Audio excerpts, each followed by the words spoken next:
जी, आपका YouTube channel ocean of knowledge में आपका स्वागत है। आज मैं 29 दिसंबर 2021 का जो पेपर हुआ था सीटेट का, उस पेपर के साथ हूँ और पूरे 30 क्वेश्चन को लेकर हाजिर हूँ। तो आज के पेपर जो सोल्यूशन करने जा रहे हैं, वो पेपर जो है वो आपका 29 दिसंबर 2021 का पेपर है, जो ए शिफ्ट बहुत लोग हार्ड बोल रहे थे। तो सोल्यूशन करते हैं आज का पेपर।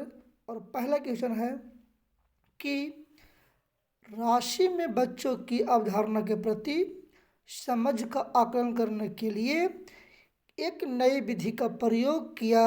उसने बच्चों से कहा कि वे एक उत्तर के लिए जितना संभव हो अधिक से अधिक प्रश्न बनाएं।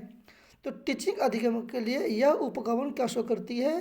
तो ये शो करती है कि बाल केंद्रित यानी बच्चा के अनुसार जो है उस कंसेप्ट को क्लियर होना चाहिए, बच्चा के अनुसार पुस्तक होना चाहिए। नंबर 2 चलते हैं कि वह खेल जो बच्चों को दूसरों को विचारों को, उसको विश्वासों को और भावनाओं को समझने में सहायक होता है, क्या कहलाता है?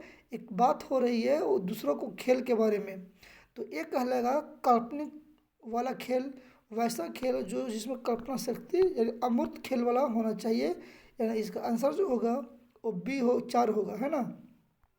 नंबर 3 चलते हैं। एक मैडम चाहती है कि उसके विद्यार्थी आंतरिक रूप से क्या हो, अभिप्रेरित रहे। कौन चाहती है? मैडम चाहती है। उसे क्या करना चाहिए? मैडम क्या करेगी? तो मैडम ये बात को करेगी कि बच्चों को जिज्ञासा को जितना प्रोत्साहित करेगी वो सीखने में उतना ही मोटिवेशन होगा, यानी बच्चा उतना मोटिवेशन हो सकता है। देखिए पुरस्कार जो है ये क्या निगेटिव वर्ड हो गया, ये क्या हो गया? निगेटिव हो गया। ऑप्शन पहला जो है उसे कक्षा में प्रतियोगिता के प्रोत्साहित करना चाहिए, बात सही है, लेकिन तुलना नहीं करना चाहिए। ऑप्शन 4 बोलता है कि बच्चों में डर, डर भी क्या है? निगेटिव है, यानी इसका जो आंसर होगा कौन होगा? 3 होगा। क्वेश्चन नंबर 4 चलते हैं। 4 बोल रहा है क्या कि निम्नलिखित में से प्रगतिशील कक्षा की विशेषता नहीं है, मतलब कौन सा जो है वो प्रगतिशील कक्षा की विशेषता नहीं है? तो पहला है कि बच्चों को सक्रिय रूप में सहभागिता, ये तो है, ये तो पॉजिटिव वर्ड है। दूसरा हमसे नहीं पूछा है, दंड एवं पुरस्कार, यही निगेटिव है लग रहा है। साथ इसको देखते हैं ऑप्शन 2 को, आगे बढ़ते हैं। लचीला समूह गठन, ये तो होना चाहिए। गतिशील अध्यापक, ये भी होना चाहिए। यानी जो है ऑप्शन 2 जो है वो नहीं होना चाहिए, है ना। नंबर 5, हार्वर्ड गार्डनर के बहुआयामी बुद्धि के सिद्धांत के अनुसार निम्नलिखित में से किसका प्रयोग जो है दृष्टिगत जगत को सही तरह से अनुभव करने की योग्यता और अपने आरंभिक अनुभवों का परिवर्तन लाने की योग्यता के लिए किया गया है?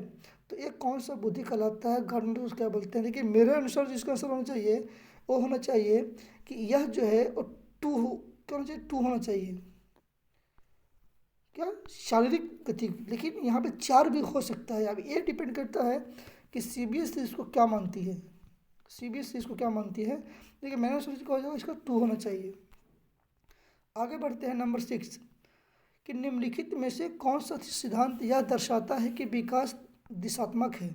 शीर्ष पैर, हम बताएं सफेलो कॉर्डर क्या बोलते हैं? शीर्ष पैर क्या? सफेलो कॉर्डर, जिसको बोलते हैं हम हिंदी में शीर्षगामी, क्या बोलते हैं? शीर्षगामी। शीर्ष सफेलो कॉर्डर क्या बोलते हैं? शीर्षगामी। इसका आंसर जो होगा कौन होगा? वो 3 होगा। कौन होगा? यानी शीर्ष से पैर की ओर, शीर्ष से जो पैर की ओर होता है उसको बोलते हैं सफेलो कॉर्डर, और जो केंद्र से दूर की ओर होते हैं उसको बोलते हैं प्रोक्सिमेटल डेंटल, है ना। आगे बढ़ते हैं। जेंडर, बहुत बार इसको पढ़ा है। जेंडर है क्या? तो जेंडर जो है यह एक निर्धारित होता है, नहीं भैया ये चीज़ तो बहुत गलत है।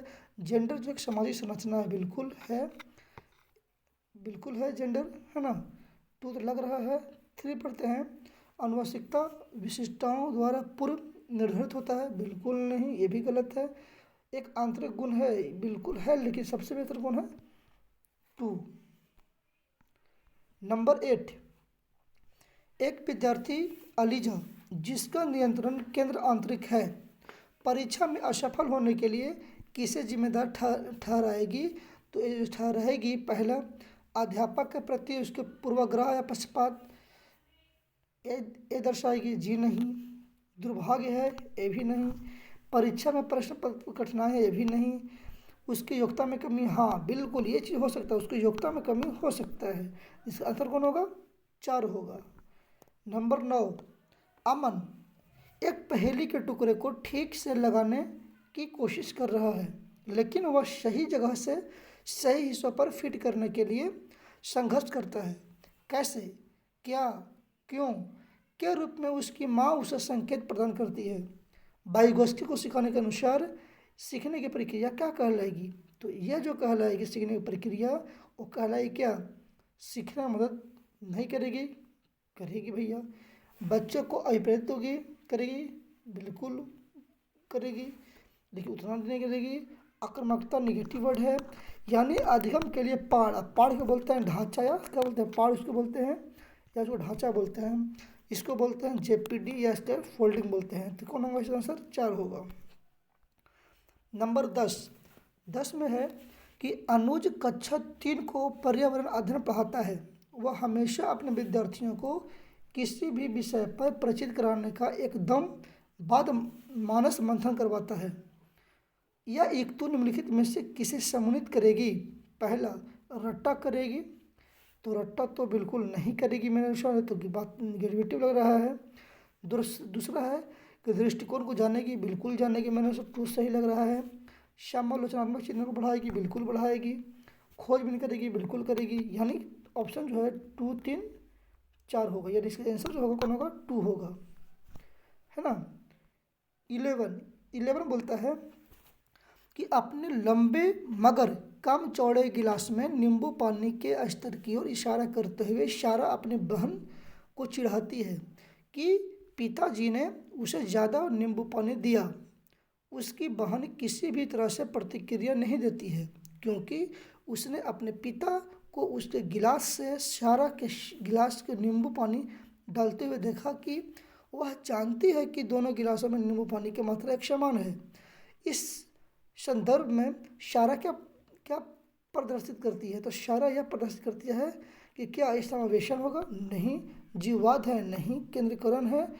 केंद्रीकरण जी लग सकते हो सकता है, बिल्कुल सी होगा इसका, केंद्रीकरण होगा।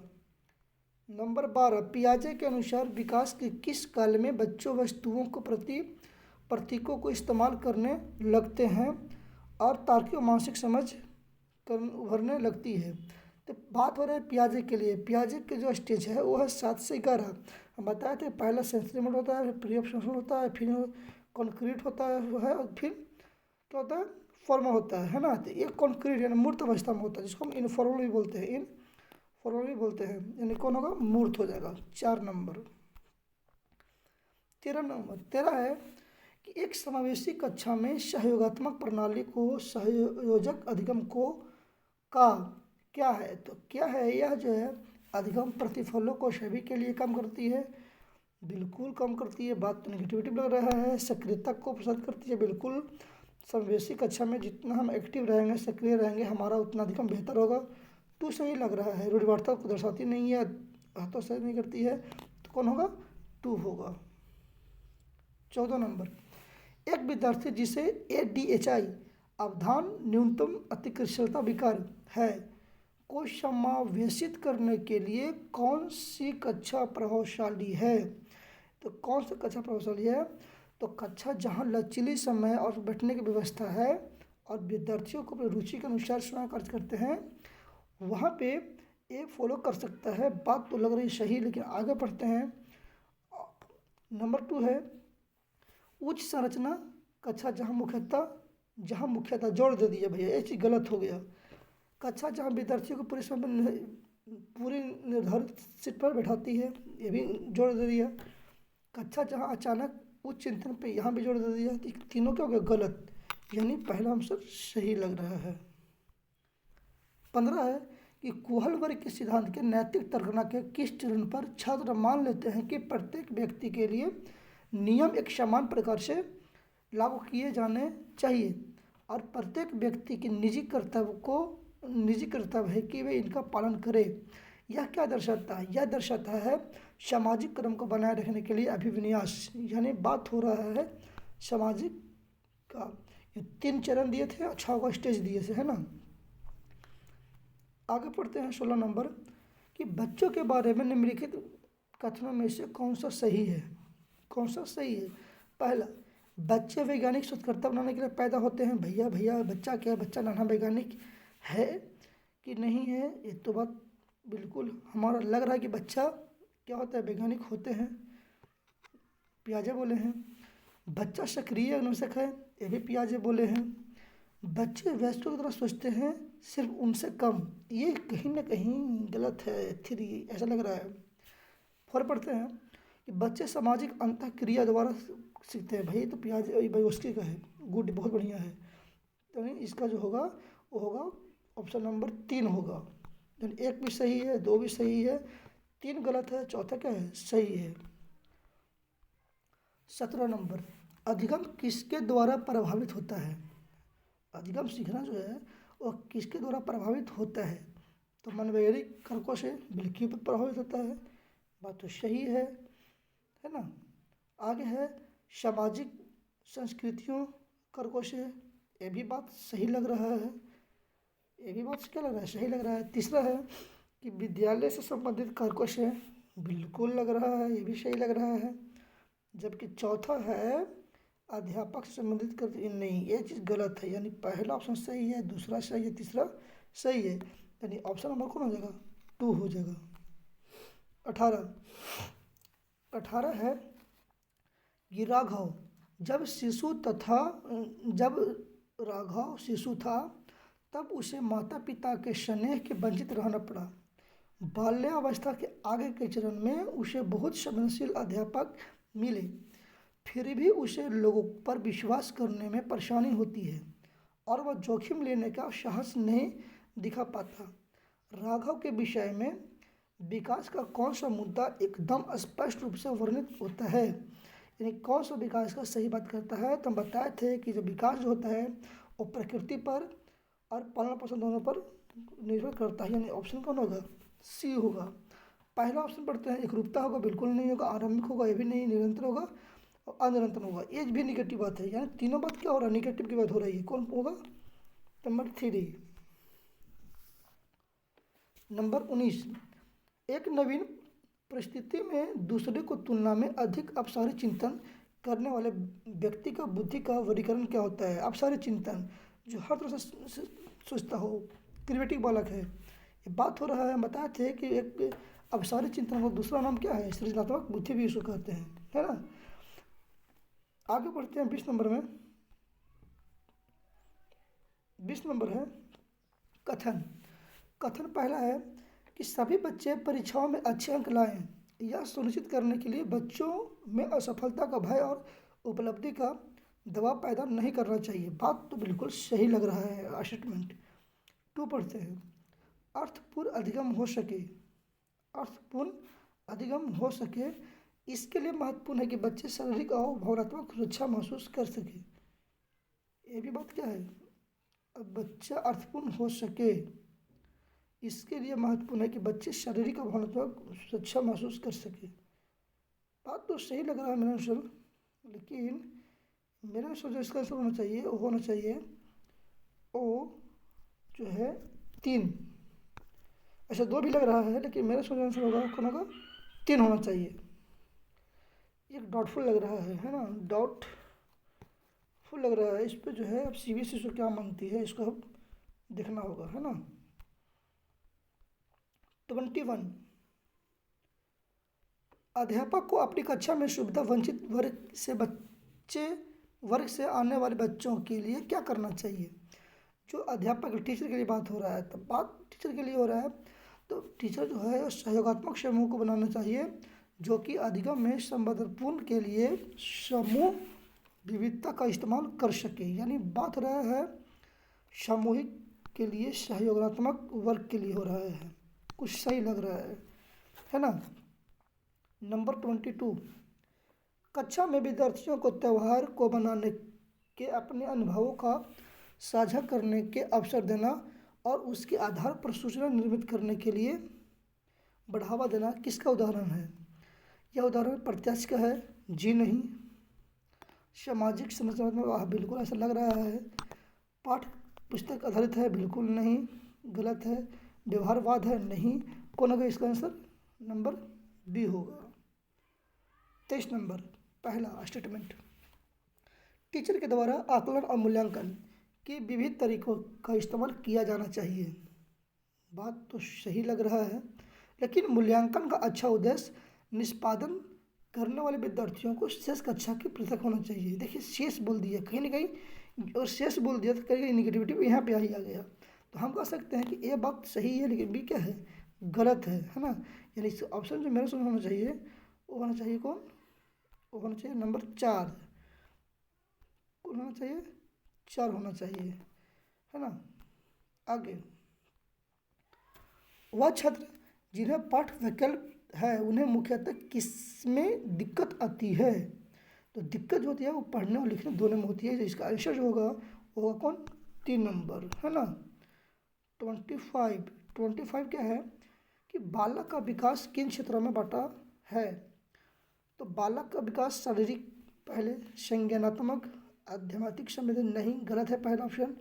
2 मनोवैज्ञानिक, जी हाँ यही सब छट लीजिए कि पहले मनोवैज्ञानिक होगा, तब शारीरिक होगा, सामाजिक, तब संवेदनशीलता, यानी कौन होगा? 2 होगा। 27 NEP 2020 सुझाव है कि कक्षा अधिगम के पाठ्य पुस्तकों तक सीमित करने का बजाय अधिगम और शिक्षा जो बल देती है वो बल देती है खोजबीन पर और समालोचन चिंतन पर विकास केंद्रित करने के लिए, यानी इसका आंसर कौन होगा? सी होगा।